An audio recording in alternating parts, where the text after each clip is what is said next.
जालना परभणी राष्ट्रीय महामार्गावर गोरसेनेच्या वतीने 4 तास रास्ता रोको आंदोलन। वाटूर फाटा येथे असंख्य जनसमुदायामुळे ट्रॅफिक जाम झाली।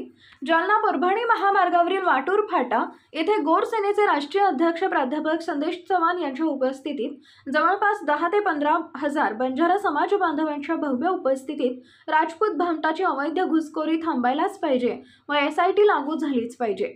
घुसखोरावर योग्य ती कारवाई करण्यासाठी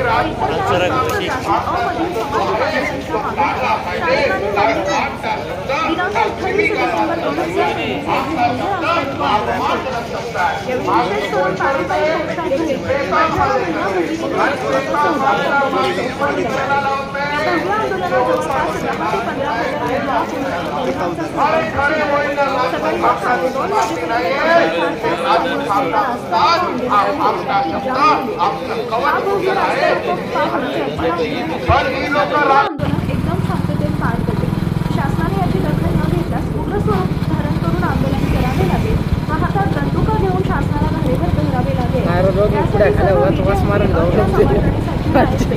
SIT कशी लागू होते हे पाहायचे अशी माहिती उपस्थित जनसमुदायासमोर प्राध्यापक संदेश चव्हाण व समाजसेवक अविनाश चव्हाण यांनी दिली आहे।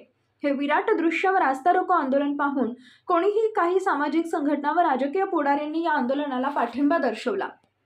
या आंदोलनात हजारो समाज बांधवांसह गोरसेनेचे पदाधिकारी, सामाजिक कार्यकर्ते, राजकीय कार्यकर्ते व पुढाऱ्यांची मोठी